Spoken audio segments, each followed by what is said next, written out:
Good morning. നമുക്കിന്ന് കുട്ടികൾക്ക് lunch ബോക്സിൽ കൊടുത്തുവിടാൻ പറ്റിയ വളരെ ഈസി ആയിട്ട് ഉണ്ടാക്കാൻ പറ്റിയ റൈസ് ഉണ്ടാക്കിയാലോ. നമ്മുടെ കോൺ റൈസ് ആണ് നമ്മൾ ഉണ്ടാക്കാൻ പോകുന്നത്. കുട്ടികൾക്ക് ലഞ്ച് ബോക്സിൽ കൊടുത്തുവിടാം, നമുക്ക് ഓഫീസിൽ ലഞ്ച് ബോക്സിൽ കൊണ്ടുപോകാം, രാത്രി ഡിന്നറിന് ഉണ്ടാക്കാം, സൺഡേ ഒക്കെ ഉണ്ടാക്കാൻ പറ്റിയ റെസിപ്പിയാണ്. അപ്പോൾ എങ്ങനെയാണ് നമ്മുടെ കോൺ റൈസ് എളുപ്പത്തിൽ തയ്യാറാക്കുന്നതെന്ന് നോക്കാം. നമുക്ക് നമ്മുടെ ഇൻഗ്രീഡിയൻസ് നോക്കാം. ഞാനിപ്പോൾ 1 കപ്പ് സ്വീറ്റ് കോൺ എടുത്തിട്ടുണ്ട്. 240 ml കപ്പിന് 1 കപ്പ് സ്വീറ്റ് കോൺ എടുത്തിട്ടുണ്ട്. അതുപോലെ തന്നെ 1 ക്യാപ്സിക്കത്തിൻ്റെ 1/4 ഭാഗം എടുത്തിട്ടുണ്ട്. 1 സവോളയുടെ 1/4 ഭാഗം എടുത്തിട്ടുണ്ട്.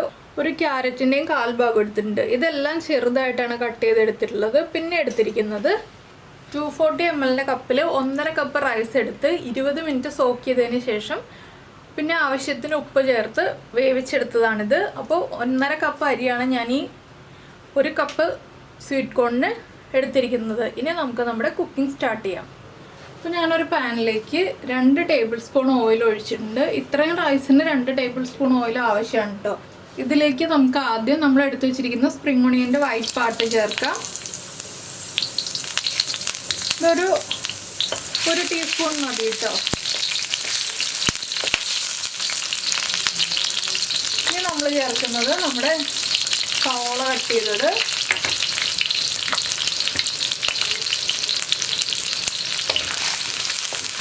സവോള കട്ട് ചെയ്തതിൻ്റെ കൂടെ തന്നെ ക്യാരറ്റ് കട്ട് ചെയ്തത് ചേർക്കാം. ഇനി ക്യാരറ്റും സവോളയും ചേർത്ത് ഒന്ന് വഴറ്റിയെടുക്കാം. ഒരുപാട് കുക്കിംഗ് ടൈമൊന്നുമില്ല, ചെറുതായിട്ടൊന്ന് വഴറ്റാനേ ഉള്ളൂ. വളരെ ഈസി ആയിട്ടൊരു ഫ്രൈഡ് റൈസ് ആണ് കേട്ടോ ഇത്. കുട്ടികൾക്കൊക്കെ ആണെങ്കിലും നന്നായിട്ട് ഇഷ്ടപ്പെടുന്നൊരു ഫ്രൈഡ് റൈസാണ്. ഇനി നമ്മൾ ചേർക്കുന്നത് നമ്മുടെ സ്വീറ്റ് കോൺ. സ്വീറ്റ് കോൺ ചേർത്ത് ഉടനെ തന്നെ ഞാൻ അടുത്തതായിട്ട് ചേർക്കുന്നത് ക്യാപ്സിക്കം.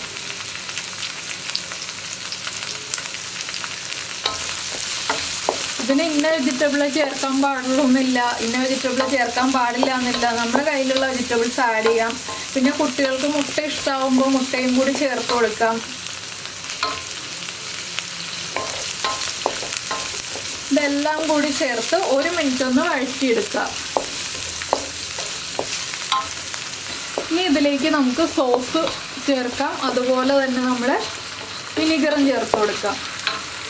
1.5 ടീസ്പൂൺ ഡാർക്ക് സോയ സോസാണ് ഞാൻ ചേർക്കുന്നത്. നിങ്ങളുടെ കയ്യിൽ ലൈറ്റ് സോയ സോസ് ആണെങ്കിൽ 2.5 ടീസ്പൂൺ ചേർത്തോളൂ.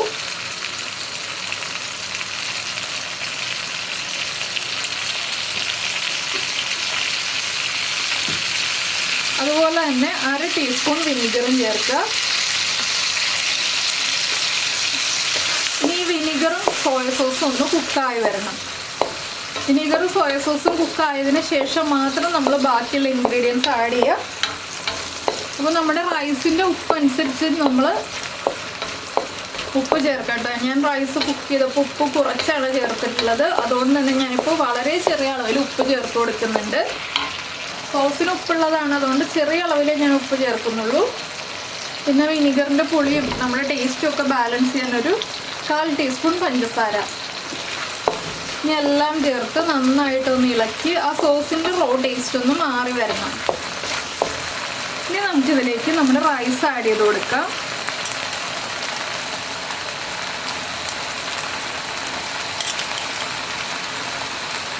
റൈസ് നിങ്ങൾ വേവിച്ചിട്ട് ഫ്രിഡ്ജിൽ വെക്കുകയാണെന്നുണ്ടെങ്കിൽ റൈസ് ഒട്ടും തന്നെ ഒട്ടിപ്പിടിക്കാതെ കുഴഞ്ഞു പോകാതെ നല്ല ഭംഗിയായിട്ട് നിൽക്കും കേട്ടോ. ഒട്ടും തന്നെ കുഴഞ്ഞു പോവില്ല.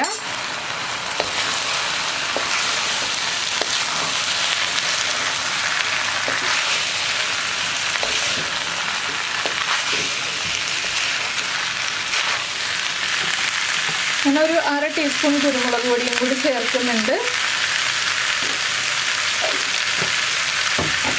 അതിനുശേഷം ഒന്ന് ഇളക്കി മിക്സ് ചെയ്യുന്നുണ്ട്. മുഴുവൻ റൈസ് ആഡ് ചെയ്തിട്ടില്ല കേട്ടോ, ബാക്കി റൈസും കൂടി ഞാൻ ആഡ് ചെയ്യാൻ പോകുന്നേ ഉള്ളൂ. കുറച്ച് റൈസ് ഇളക്കി മിക്സ് ചെയ്തിട്ടാണ് ബാക്കി റൈസ് ആഡ് ചെയ്യുന്നത്.